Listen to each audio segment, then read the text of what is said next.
се попладневните вести на Слободен печат. Еве што е ново кај нас и во светот.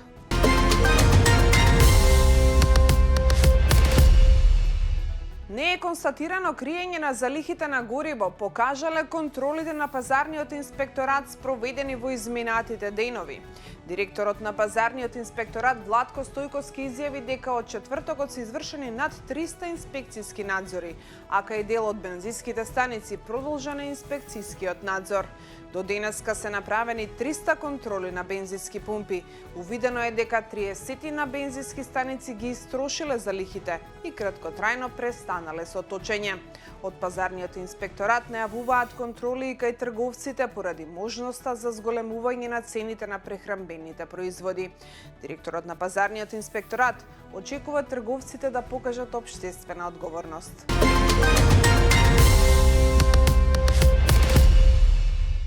По ситуацијата со нафтените деривати во земјава и порастот на цената што се случи од ноќеска по одлуката на регулаторната комисија, премиерот Христијан Мицкоски денеска изјави дека владата внимателно ја следи состојбата и во согласно со тоа ќе реагира.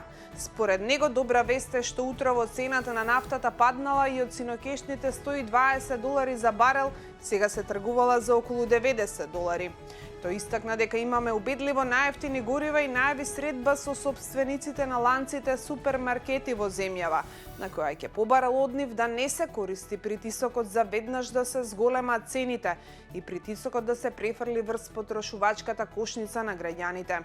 Мицкоски рече дека посакува да не дојде до тоа владата да презема друг тип на офанзивни мерки.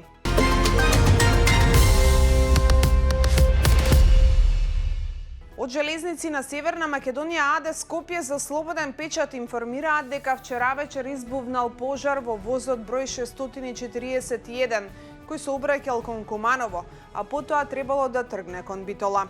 Поради што утринава и во текот на денот е откажана регуларната линија Скопје-Битола. Неофицијално македонски железници располага со уште еден воз кој би можел да влезе во игра како алтернативно решение, но тој е расипан и нема стручни лица, односно мајстори, кои би можеле да го вратат на железниците.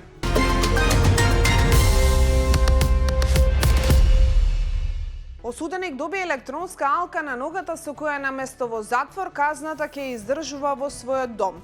Ова е втор ваков случај во државата со издржување на затворска казна од дома. Минатата година беше донесена првата пресуда од Основниот суд Велес со која беше изречен куќен затвор во траење од 3 месеци на старо и изнемоштено лице. Сега пак осудениот веќе бил во затвор, но остатокот на казната од 1 година ќе го издржи од својата куќа.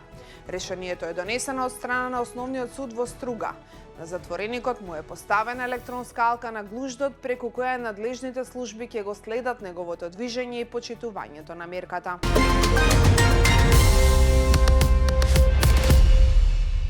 Лажна дојава за бомба во училиштето Свети Кирил и Методи во Кочани. Учениците се евакуирани.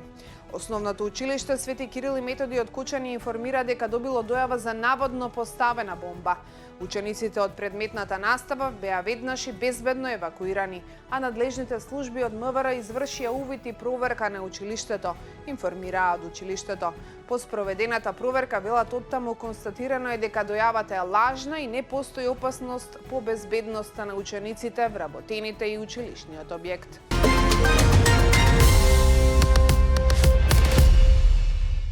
Израелскиот премиер Бенјамин Нетањаху денес изјави дека Израел ќе продолжи со нападите врз Иран. Тој рече дека целта е да му се помогне на иранскиот народ да се ослободи од оковите на тиранијата, но додаде дека на крајот на краиштата тоа зависи од нив. Во меѓувреме нападите продолжуваат. Во вторник една од ракетите лансирани од Иран беше пресретната, додека друга падна во морето во близина на Тел Авив. Израелската војска предупреди дека наскоро планира напади врз градовите Тир и Сидон во јужниот дел на Либан, познати и како Сур и Саида.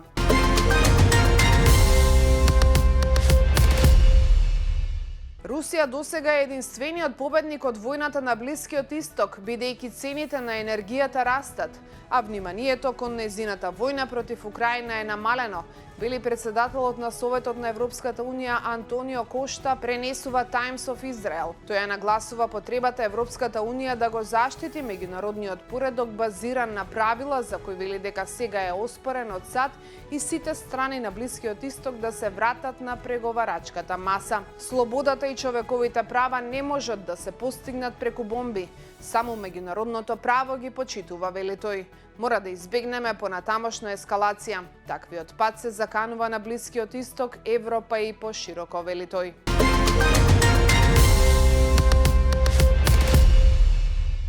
Азербејџан испраќа хуманитарна помош во Иран, навидум нудејќи маслиново гранче само неколку дена откако иранскиот напад со беспилотни летала предизвика стравување од прелевање на војната на Блискиот Исток на Кавказ, пренесува Times of Israel. Азербејџанскиот претседател Илхам Алиев им нареди на вооружените сили да се подготват за одмазда, ставајќи ги на највисоко ниво на готовност, а неговите дипломати се повлекоа од земјата. Иранската војска негираше дека ги лансирала беспилотните летала, обвинувајќи го Израел за организирање провокација.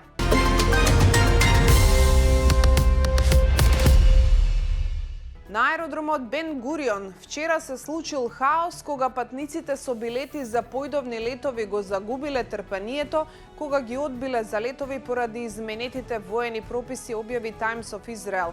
Полицијата била повикана на шалтерите за пријавување за да ги контролира незадоволните патници додека тие се расправале со персоналот на авиокомпанијата.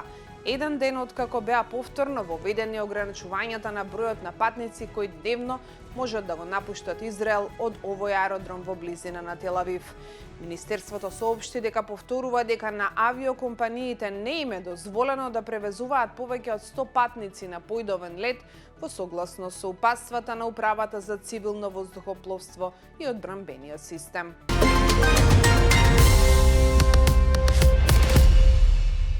Портпаролот на Кремљ Дмитри Песков денес изјави дека засега нема конкретни датуми или локации за следна рунда трилатерални разговори за решавање на конфликтот во Украина, пренесува Анадолу. Песков рече дека Русија ги цени медиаторските напори на Соединетите Американски држави во барањето мирно решение во Украина и дека Вашингтон е подготвен да ги продолжи тие напори. Најважно е што трилатералниот формат мора да продолжи, поточно трилатерално. Сите се заинтересирани за ова и најважно од се, американците се подготвени да ги продолжат своите медиаторски напори. Председателот Путин високо ги цени овие медиаторски напори. Ние сме благодарни за тоа и сме заинтересирани да го продолжиме овој процес, рече Песков. Ова беше се во Поплан, дневните вести на Слободен печат. Утре се гледаме повторно. Пријатно.